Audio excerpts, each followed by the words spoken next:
আমি আমার হাজবেন্ডের জন্মদিনের ভিডিওটা আপনাদের সাথে শেয়ার করেছি। আপনারা খুবই পছন্দ করেছেন ভিডিওটা।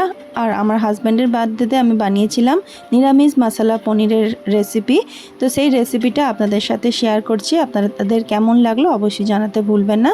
দেখুন, মশলা পনির বানানোর জন্য এখানে আমরা কিছুটা পনির নিয়ে নিয়েছিলাম। সেই পনিরটাকে আগে আমরা একটু মিডিয়াম সাইজ করে পনিরগুলোকে কিউব করে সমস্ত পনিরটাকে আমরা এমনিভাবেই কেটে নেব। একটু বড় সাইজ করে এখানে পনিরগুলো কেটেছিলাম। আপনারা আপনাদের পছন্দ মতো ছোট সাইজও করে নিতে পারেন। তো এখানে সমস্ত পনিরগুলো কাটা হয়ে গেলে আমরা একটা প্লেটের মধ্যে তুলে রেখে দেব। কাটার পরে এখানে আমরা একটা গ্যাসের মধ্যে ফ্রাইং প্যান বসিয়ে দিয়েছিলাম। ফ্রাইং প্যানের মধ্যে কিছুটা অল্প একটু 1 চামচের মতো ঘি দিয়েছিলাম। আর এখানে দিয়ে দেবো কিছুটা কাজু বাদামটা আমরা ঘিয়ের মধ্যে ভালোভাবে একটু ফ্রাই করে নেব। এই কাজু বাদামটা ঘিয়ের মধ্যে একটু ফ্রাই করে নিলে এর টেস্টটা আরও বেশি আসে, ওই জন্য আমি একটু ফ্রাই করে নিয়েছিলাম। আর এখানে ফ্রাই করা হয়ে গেলে কাজু বাদামগুলো একটা বাটির মধ্যে তুলে রেখে দেবো। আর এখানে দিয়ে দেবো ওই প্যানের মধ্যেই সামান্য কিছুটা তেল দিয়ে দেবো। তেল দিয়ে আমরা একটা বড় সাইজের ক্যাপসিকামকে এখানে মিডিয়াম সাইজ করে ছোট ছোট টুকরো করে কেটে নিয়েছিলাম, সেটা তেলের মধ্যে দিয়ে দিয়েছি। তেলের মধ্যে দিয়ে হালকা একটু ক্যাপসিকামগুলোকে ভেজে তুলে নেব। একটা বাটির মধ্যে তুলে নেওয়া হয়ে গেলে এখানে আমরা যে ভাজা কাজুটা ভেজে রেখেছিলাম ঘিয়ের মধ্যে, সেটা মিক্সার গ্রাইন্ডারের মধ্যে দিয়ে দেবো। দিয়ে সামান্য একটু জল দিয়ে এটাকে প্লেন পেস্ট বানিয়ে নেব। দেখুন, আমাদের পেস্টটা ঠিক এমন তৈরি হয়েছে। আর ওই মিক্সার গ্রাইন্ডারের মধ্যেই আবারও দুটো টমেটোকে ভালোভাবে ছোটো ছোটো টুকরো করে একটু প্লেন পেস্ট বানিয়ে নিয়েছিলাম।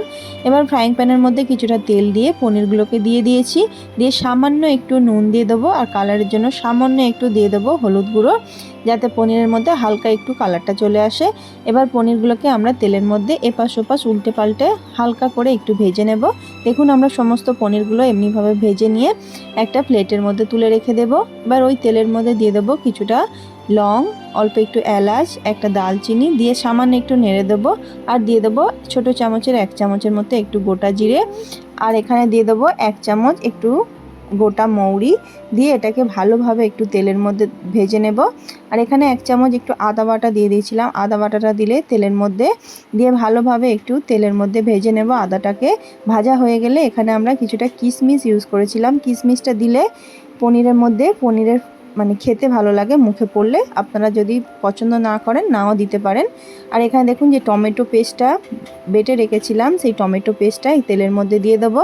দিয়ে আমরা তেলটা ছেড়ে আসতে এটাকে কষাতে থাকবো। কষানো হয়ে গেলে এখানে দিয়ে দেবো 1 চামচ লাল লঙ্কা গুঁড়ো, কাশ্মীরি লাল লঙ্কা গুঁড়ো, 1 চামচ দিয়ে দেবো ধনে গুঁড়ো, আর কিছুটা দিয়ে দেবো জিরে গুঁড়ো।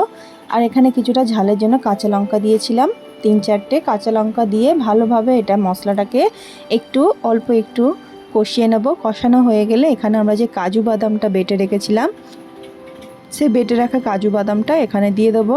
দিয়ে ভালোভাবে মশলার সাথে কাজুটাকে ভালোভাবে একটু মিশিয়ে নেব। দেখুন, মশলার সাথে আমরা ভালোভাবে কাজুটাকে মিশিয়ে নিয়েছি। এই মশলাটা থেকে একটু তেলটাও ছেড়ে গেছে। এবার আমরা যে বাটির মধ্যে কাজুর পেস্টটা একটু লেগেছিলো, ওর মধ্যে কিছুটা জল দিয়ে আবারও পরিমাণ মতো জল দিয়ে দেবো। দিয়ে ভালোভাবে মশলাটাকে মিশিয়ে নেব জলের সাথে। দেখুন, আমরা সব মশলাটাকে জলের সাথে মিশিয়ে নিয়েছি। এবার যে হালকা করে ক্যাপসিকামগুলোকে ভেজে রেখেছিলাম সেটা মশলার সাথে দিয়ে দেবো। দিয়ে ভালোভাবে মশলার সাথে মিশিয়ে নেব। আর পনিরগুলোকেও যে ভেজে রেখেছিলাম সে পনিরগুলোও এর মধ্যে দিয়ে দেবো। দিয়ে ভালোভাবে মশলার সাথে সমস্ত ক্যাপসিকাম পনিরটাকে মিশিয়ে নেব। তো দেখুন, আমরা ভালোভাবে হালকা হাতে এটাকে মিশিয়ে নিয়েছি। এবার স্বাদ মতো এখানে আমরা নুন দিয়ে দেবো। আর একটু পনিরের সামান্য একটু চিনি দিলে টেস্টটা আরও বাড়ে, তার জন্য অল্প একটু চিনি দিয়ে দিয়েছিলাম। চিনিটাকে দিয়ে ভালোভাবে মশলার সাথে এগুলোকে সব মিশিয়ে নিয়েছি। আর ওপর দিয়ে নামানোর আগে আমাদের একটু ফুটে গেলে এখানে আমরা সামান্য একটু দিয়ে দেবো কাসুরি মেথি। আর সামান্য একটু দিয়ে দিয়েছিলাম মাখনটা দিয়ে সামান্য কিছুক্ষণ এটাকে ঢাকনা বন্ধ করে রেখে দিলে গ্যাসের ফ্লেমটা বন্ধ করে অসাধারণ টেস্ট হয়। অবশ্যই আবার বাড়িতে ট্রাই করবেন। আর আজকের রেসিপিটা আপনাদের কেমন লাগলো অবশ্যই জানাতে ভুলবেন না। ভালো লাগলে ফলো করে পাশে থাকবেন। ধন্যবাদ।